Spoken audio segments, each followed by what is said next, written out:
नमस्कार दोस्तों, मैं ईश्वर शलार और आप सभी का स्वागत है आर्यभट्ट इंस्टीट्यूट यूट्यूब चैनल में। दोस्तों, आज हम इंजीनियरिंग M3 में लीनियर डिफरेंशियल इक्वेशन के ऊपर प्रॉब्लम डिस्कस करेंगे। तो चलिए स्टार्ट करते हैं। सो स्टूडेंट, सबसे पहले आपको जो भी प्रॉब्लम दिया हुआ होता है वो आपको पहचानते आना चाहिए इंजीनियरिंग M3 में, तभी आप दिए हुए इक्वेशन आसानी से सॉल्व कर सकते हो। ओके, तो प्रॉब्लम स्टार्ट करने से पहले आप सभी से मेरा नम्र निवेदन है कि चैनल लाइक करिए, शेयर करिए और सब्सक्राइब जरूर कीजिए। तो चलिए अब हम स्टार्ट करते हैं। सो स्टूडेंट, आंसर में जो भी आपको इक्वेशन दिया हुआ है वो आप एज इट इज लिखिए। और सबसे पहले हम ये प्रॉब्लम कौन से टाइप का है ये पहले हम पहचान लेते हैं। ओके, तो देखिए यहाँ पे, तो इक्वल्स टू के इस साइड में प्रॉब्लम की स्टार्टिंग किससे हुई है वो चेक करें। तो प्रॉब्लम की स्टार्टिंग हुई है स्टूडेंट ब्रैकेट ऑफ x+2 से। पावर कंसिडर मत करें, स्टार्टिंग किससे हुई है इस प्रॉब्लम की, ब्रैकेट ऑफ x+2। तो ये जो ब्रैकेट है x+2 वो आपको चेक करना है इक्वल्स टू के इस साइड में और कहीं दिया हुआ है क्या। यस, दिया हुआ है, देखिए और एक ब्रैकेट दिया हुआ है x+2 का।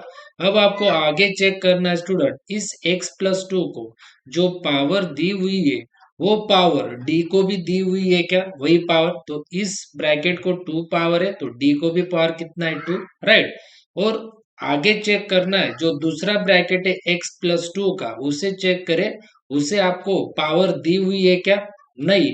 तो आपको चेक करना है डी को भी पावर दी हुई है क्या, तो नहीं दी हुई है। तो देखिए यहाँ पे इस ब्रैकेट को x+2 को कितनी पावर है, 2, वही पावर डी को भी है। और यहाँ पे आगे चेक करें x+2 का जो ब्रैकेट है उससे पावर है क्या स्टूडेंट, नहीं है। तो डी को भी पावर नहीं होनी चाहिए, तो डी को भी पावर नहीं है।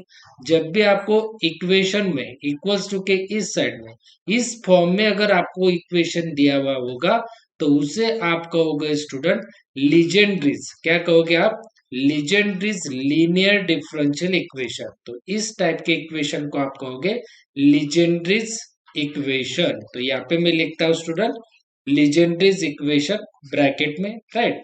सो इन शॉर्ट मैं आपको बताता हूँ, जब भी आपको इस टाइप का अगर इक्वेशन होगा, राइट, मतलब x+2, x+3, देन 2x+9, मतलब x की टर्म होनी चाहिए और प्लस या माइनस करके कुछ ना कुछ नंबर होना चाहिए ब्रैकेट में।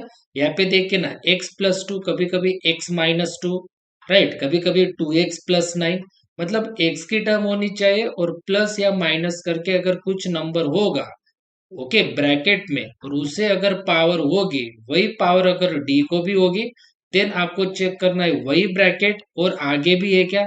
अगर होगा वही ब्रैकेट रिपीट होता होगा तो उसकी जो पावर है, यहाँ पे पावर इसे भी नहीं है तो डी को भी पावर नहीं है।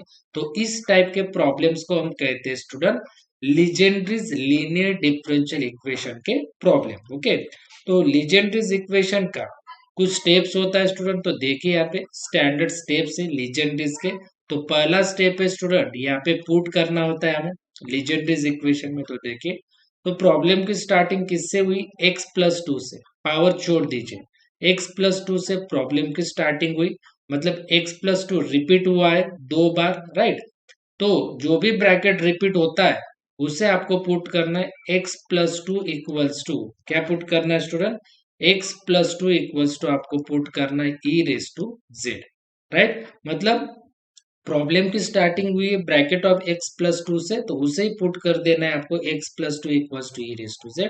अब आपको क्या करना है, ये जो z है तो आपको लिखना है z is equals to, then आपको लिखना है log z is equals to, आपको लिखना है log, और ये जो x+2 ब्रैकेट है वो आपको लिख देना है log के बाद में, राइट स्टूडेंट।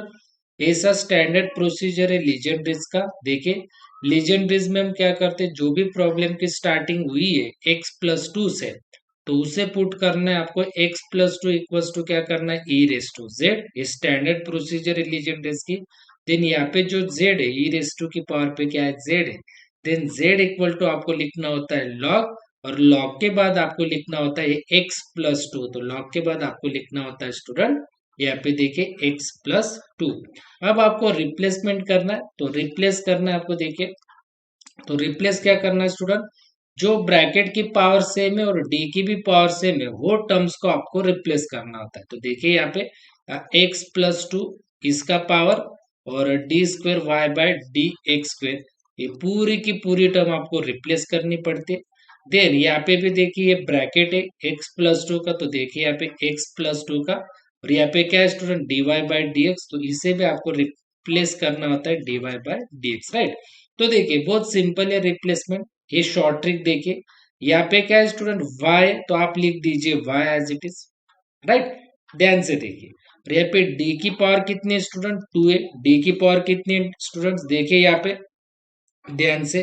तो यहाँ पे मैं आपको नो शॉर्ट ट्रिक बता रहा हूँ, सिर्फ आपको चेक करना है डी की पावर कितनी है, 2। जब भी डी की पावर 2 होगी तब आप लिखोगे डी ऑफ d-1, सिर्फ इतना ही। जब भी डी की पावर 2 होगी तब आप लिखोगे डी ऑफ d-1, और सिंपल अगर डी होगा तो आप लिखोगे सिर्फ स्मॉल डी होगा तो उसकी जगह आप लिखोगे कैपिटल डी। ध्यान से देखिए, तो यहाँ पे बाकी कुछ नहीं देखना है। यहाँ पे देखिए डी की पावर कितनी है, 2 है, तो यहाँ पे देखिए डी की पावर 2 है, तो आप लिखिए डी ऑफ d-1। तो यहाँ पे मैं लिखूंगा डी ऑफ d-1, राइट। और यहाँ पे आप ध्यान से देखिए स्टूडेंट, डी ऑफ d-1, तो यहाँ पे क्या है स्टूडेंट, x+2 है। यहाँ पे क्या है, x+2, तो यहाँ पे ध्यान से देखिए ये जो x है स्टूडेंट, इस x का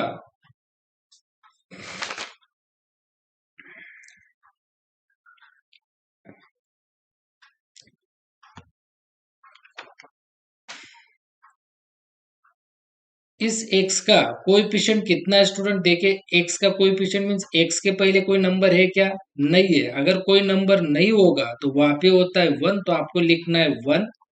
और यहाँ पे पावर कितना है, 2, तो यहाँ पे लिख देना है आपको पावर 2।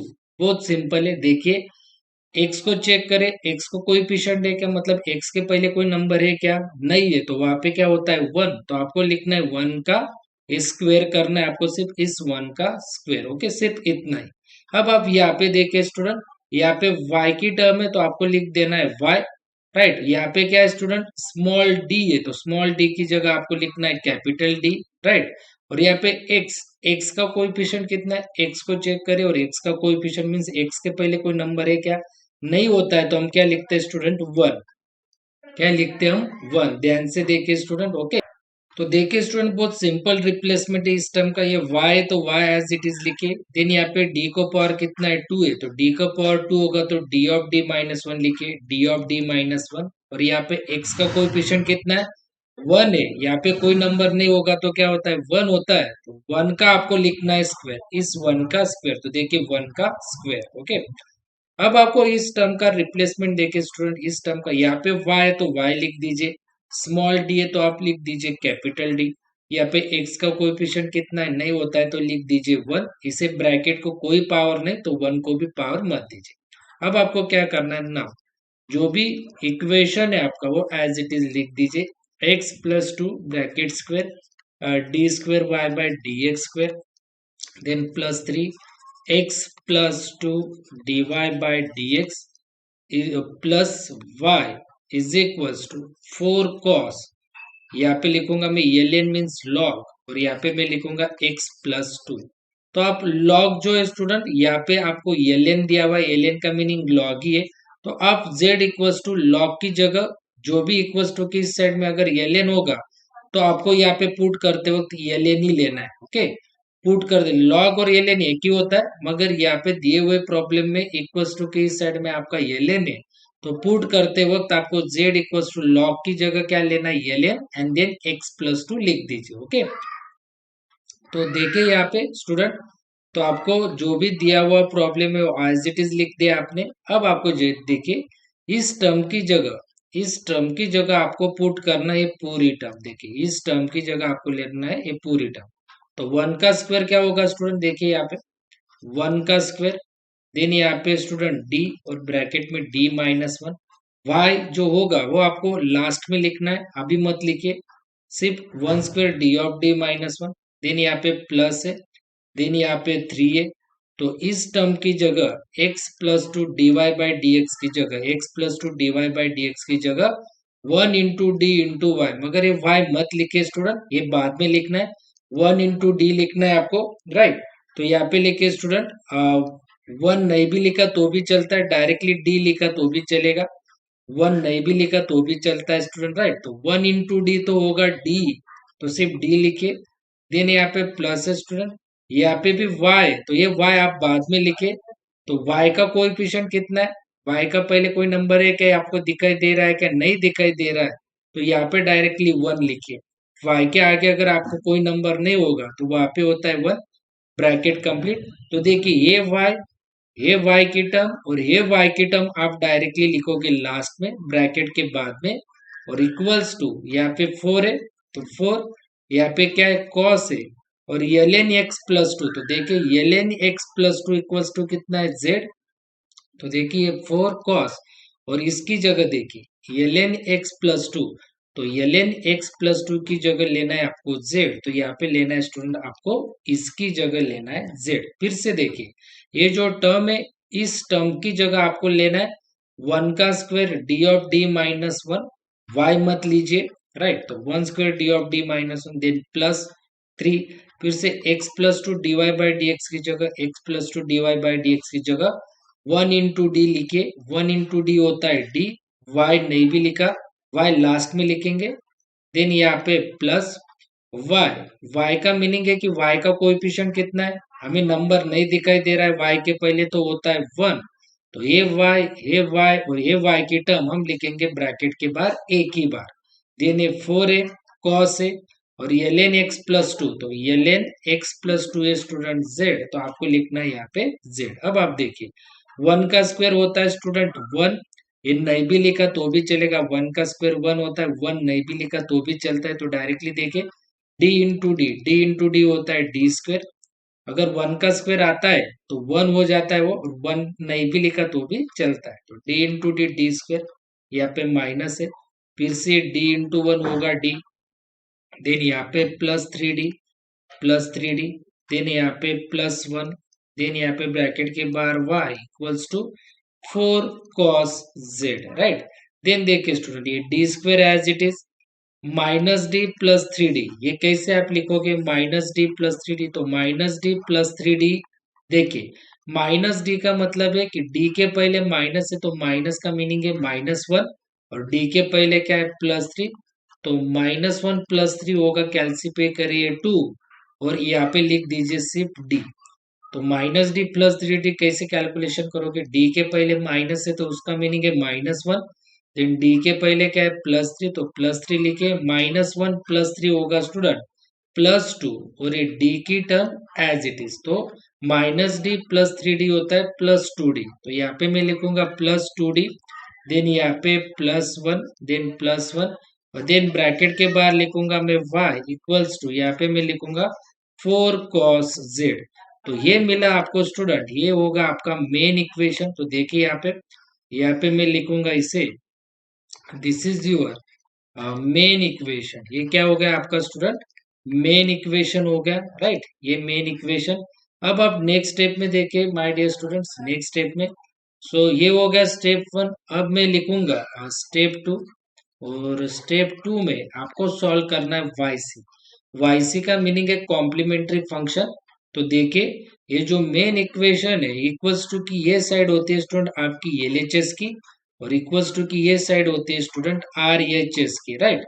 तो वाईसी जब हम सॉल्व करेंगे तब हम देखें d square, then plus two d plus one, bracket complete, then bracket के बाहर क्या है स्टूडेंट वाई, और वाईसी जब हम सॉल्व करते हैं स्टूडेंट तब हम आरएचएस जो होता है आरएचएस ये हम लेते हैं स्टूडेंट जीरो, वाईसी सॉल्व करते वक्त हम सिर्फ कंसिडर करते हैं एलएचएस, और जो आपका आरएचएस है वो लेते हैं हम जीरो।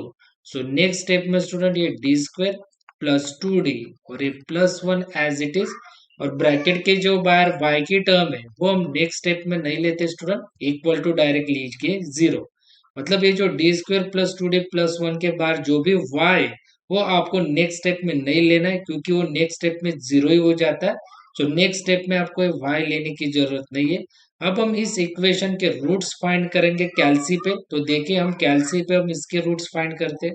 इस इक्वेशन के रूट्स हम कैलसी पे फाइंड करेंगे स्टूडेंट। देखिए मोड में जाना है, देन उसके बाद आपको 5 प्रेस करना है, देन डी की पावर कितनी है 2, तो यहाँ पे देखिए एक्स की पावर कितनी है 2, तो 3 प्रेस करना है आपको।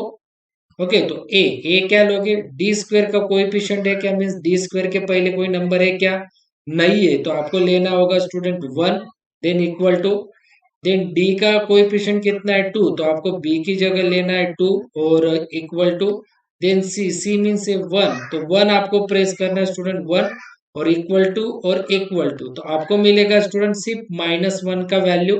जब भी आपको कैलसी पे x इक्वल टू दिखेगा, x इक्वल टू के फॉर्म में, तब उसका मीनिंग है स्टूडेंट कि ये जो -1 का वैल्यू है, ये आपको लिखना है 2 बार एग्जाम में। आपको ये जो सिर्फ आपको कैलसी अगर x की वैल्यू शो करेगी, x की वैल्यू मीन्स x1 या फिर x2 नहीं शो होगा, तब आपको क्या करना है स्टूडेंट, ये जो x की वैल्यू है आपकी,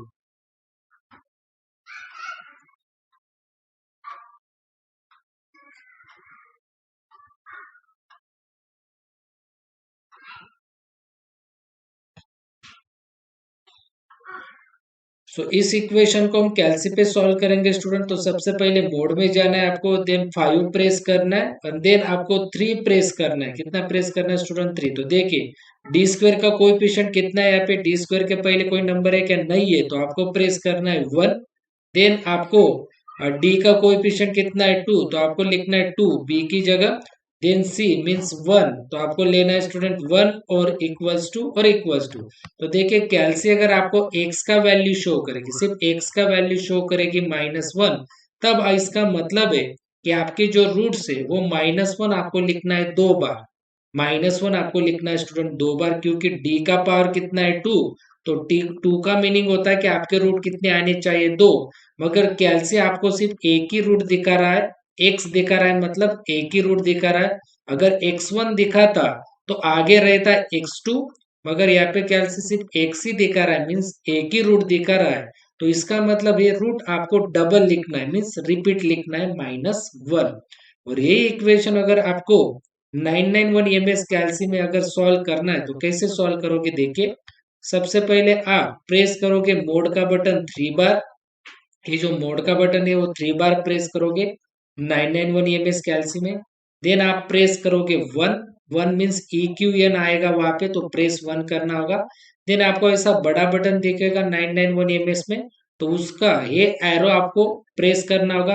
ये प्रेस करते ही आपको प्रेस करना होगा 2 का बटन। कौन सा बटन प्रेस करना होगा स्टूडेंट, आपको 2 का बटन प्रेस करना होगा, राइट। देन आपको फिर से मिलेगा वहां पे 991 में स्टूडेंट, देखिए 991 में ABC दिखेगा। तो जैसे मैंने वहां पे लिए थे, ए में कौन सा वैल्यू लेना होगा आपको 1, देन बी में लेना होगा आपको 2, देन इक्वल टू करके सी में लेना होगा आपको फिर से 1। तो आपको फिर से रूट्स मिलेंगे स्टूडेंट, उसी कैलसी पे सिर्फ -1 दिखेगा। तो अगर x इक्वल टू के फॉर्म में अगर आपको कैलसी में दिखेगा, तो उसका मतलब -1 ये जो रूट है वो आपको लिखना है डबल। तो स्टूडेंट इसके रूट्स आते हैं स्टूडेंट कैलसी में d इक्वल्स टू -1। ओके, एक ही रूट आता है कैलसी पे, मगर आपको लिखना होता है डबल, क्योंकि अगर कैलसी आपको एक ही रूट शो करेगी तो आपको क्या चेक करना है, d की पावर चेक करना है। d की पावर कितनी है 2 है, इसका मतलब जो भी रूट है वो आपको 2 बार लिखना है। अगर -1 आएगा और d की पावर 2 है, तो इसका मतलब 2 रूट आने चाहिए, कितने 2 रूट, तो आपको कैलसी एक ही रूट शो करेगी, तो आपको लिखना है उसे डबल लिखना है, क्योंकि d की पावर 2 है तो रूट्स भी 2 आने चाहिए। अगर कैलसी एक ही शो कर रही है तो आपको डबल वही रूट रिपीट लिख देना है। और जब भी दो रूट सेम हो गए तब आप yc लिखोगे, दो रूट अगर सेम हो गए तब आप लिखोगे yc। देखिए C1, और मेन इक्वेशन में RHS में क्या है, z है, तो आपको लिखना है देखिए C1z प्लस C2, क्या लिखना है आपको C1z प्लस C2, और ब्रैकेट के बाहर में लिखना है आपको e⁻1z। ऐसा कब लिखोगे, जब दो रूट सेम है, दो रूट सेम हो गए तो आपको मेन इक्वेशन में चेक करना है इक्वल्स टू के इस साइड में RHS में कौन सी टर्म है, z की टर्म है, तो आपको कैसे लिखना है C1z प्लस C2 e⁻1z। अगर दोस्तों तीन रूट सेम होते, देखिए d की वैल्यू -1 -1 होती, तीन रूट सेम होते, तो कैसे लिखते हैं आप, देखिए yc equal to C1 x square लिखते क्या, सॉरी C1 Z² लिखते आप, क्योंकि आपका मेन इक्वेशन में आरएचएस में क्या है जेड। तो आप तीन रूट सेम होते तो C1 Z² लिखते, प्लस C2 Z लिखते, प्लस C3 लिखते, देन ब्रैकेट के बाद e⁻1z। तो स्टैंडर्ड वाईसी का स्टेप से फॉर्मूला रटने की जरूरत नहीं है। अगर दो रूट सेम हो गए तो आप कैसे लिखोगे, C1Z प्लस C2 और ब्रैकेट के बाहर में -1 सेम है तो e⁻1z। अगर तीन रूट सेम होते तो C1Z² plus C2Z plus C3 और ब्रैकेट के बाद -1 है तो e⁻1z। तो अब आप देखिए इस z को आपको कन्वर्ट करना है x में, क्योंकि दिया हुआ प्रॉब्लम किस में, x में। तो देखिए यहाँ पे student C1 as it is z कितना है स्टूडेंट, z है आपका ln x+2 means log of x+2। तो यहाँ पे लिखिए C1 ln ब्रैकेट में x+2, राइट, ये यहाँ पे लिखिए। देन प्लस लिखिए C2 as it is. Then e⁻z कितना है, e⁻z है आपका x+2। तो मैं यहाँ पे लिखूंगा x+2, क्योंकि e⁻z है आपका x+2। और यहाँ पे पावर कितना है, -1 है, तो यहाँ पे लिख दीजिए आप -1। तो ऐसे आपको लिखना होगा स्टूडेंट YC। z की जगह आपको लिखना है, देखिए z की जगह आपको ln x+2 लिखना है मीन्स log x+2, और e⁻z की जगह आपको लिखना है x+2 मीन्स x+2, और ये -1 है तो -1। तो ये हो गया स्टूडेंट आपका YC x के फॉर्म में, तो ये मिल गया आपको YC। देखिए अब आपको सॉल्व करना है माय डियर स्टूडेंट स्टेप 3 में YP। तो YP देखिए कैसे, YP होता है स्टूडेंट मेन इक्वेशन में RHS अपॉन LHS। YP का फॉर्मूला क्या है, पर्टिकुलर इंटीग्रल का RHS अपॉन LHS। तो RHS कितना है 4 cos z upon d² plus 2d plus 1। सो d² प्लस 2d और प्लस 1 ऐसे। तो देखिए न्यूमरेटर में चेक करना है आपको, न्यूमरेटर में स्टूडेंट कॉस की टर्म क्या है, कॉस की टर्म। और जब भी कॉस की टर्म होगी तब आपको पुट करना है, तब आपको पुट करना है, कॉस जेड की टर्म है तब आपको पुट करना होता है d² की जगह, d² की जगह। देखिए क्या करना है, d² की जगह आपको पुट करना है, माइनस लिखना है, माइनस लिखना है। और z का जो कोएफिशिएंट है, यहाँ पे z का कोएफिशिएंट कुछ भी नहीं है, देखिए ना cos z, मतलब z के आगे कोई नंबर है क्या, नहीं है, तो वो होता है स्टूडेंट 1। तो आपको लिखना होता है 1 का स्क्वायर, क्या लिखना होता है आपको 1 का स्क्वायर। और माइनस एज इट इज, और 1 का स्क्वायर होता है स्टूडेंट 1। तो आपको लिखना है स्टूडेंट d² की जगह -1। ध्यान से देखिए, जब भी आपके YP में न्यूमरेटर में cos की टर्म होगी तब आपको पुट करना होता है d² की जगह माइनस, d² की जगह आपको लिखना है माइनस। और जो z का कोएफिशिएंट है, z का कोएफिशिएंट मीन z के पहले कोई नंबर है क्या, नहीं है, तो वो होगा 1। तो आपको करना है 1 का स्क्वायर। अगर यहाँ पे 2z होता तो आप लिखते 2 का स्क्वायर, मगर यहाँ पे सिर्फ z है तो z क्या कोएफिशिएंट होगा 1। तो आपको माइनस करके लिखना है 1 का स्क्वायर, और 1 का स्क्वायर होता है 1, और ये माइनस एज इट इज। तो d² की जगह आपको पुट करना है -1। तो देखिए यहाँ पे YP is equals to 4 cos z, सिर्फ d² की जगह, और d² की जगह आपको लेना है -1, और यहाँ पे प्लस 2d, और ये प्लस 1 एज इट इज, सिर्फ d² की जगह। जब भी YP में cos की टर्म आएगी या फिर साइन की टर्म आएगी तब आपको पुट करना है d² की जगह माइनस, और z का कोएफिशिएंट जो भी होगा उसका square, minus as it is 1 square होगा 1। तो d² की जगह सिर्फ -1, तो d² की जगह -1 प्लस 2d प्लस 1। तो -1 प्लस 1 गेट कैंसर। तो YP इक्वल्स टू आपको मिलेगा 4 cos z अपॉन सिर्फ मिलेगा 2d, क्या मिलेगा 2d। सो 2 1 जा 2 2 जा, राइट। और अब आप ध्यान से देखिए यहाँ पे मैं लिख रहा हूँ, यहाँ पे मैं लिख रहा हूँ स्टूडेंट बेसिक।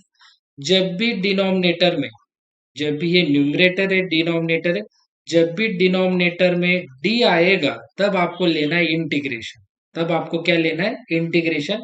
जब भी ये न्यूमरेटर है और ये डिनोमिनेटर, अगर डिनोमिनेटर में d आएगा तब आपको लेना होता है इंटीग्रेशन। तो देखिए YP इज इक्वल्स टू ये 2 एज इट इज, और आपको लेना होता है इंटीग्रेशन, क्योंकि जब भी डिनोमिनेटर में d होगा तब आप लेना है इंटीग्रेशन। तो ये d कट हो जाता है और उसमें लेना है आपको cos z और यहाँ पे लिखना है आपको डी जेड। क्या लिखना है आपको? कॉस जेड, और यहाँ पे लिखना है कॉस के बाद क्या है? जेड है, इसीलिए डी जेड। अगर अपॉन पे डी आएगा तब आपको लेना होता है स्टूडेंट। मैंने बोला है कि अगर डिनोमिनेटर में डी आएगा तो इंटीग्रेशन, इंटीग्रेशन में आपको लिखना है कॉस जेड, और ये टू बार कॉस जेड का इंटीग्रेशन होगा स्टूडेंट, कॉस जेड का इंटीग्रेशन होगा, sorry, y p equals to a two as it is, और कॉस जेड का इंटीग्रेशन होगा साइन जेड। कॉस जेड का इंटीग्रेशन क्या होता है? Sine z. तो देखिए यहाँ पे two as it is sine z, right ना? तो साइन भी एज इट इज स्टूडेंट, और जेड, जेड कितना है आपका? जेड है student l n x plus two, तो साइन, और यहाँ पे लिखना है आपको ब्रैकेट में l n x plus two, और ये ब्रैकेट कंप्लीट। देखिए ना, two as it is, sine as it is, और जेड, जेड कितना है आपका? L n x plus two, तो आपको लिखना है l n x plus to.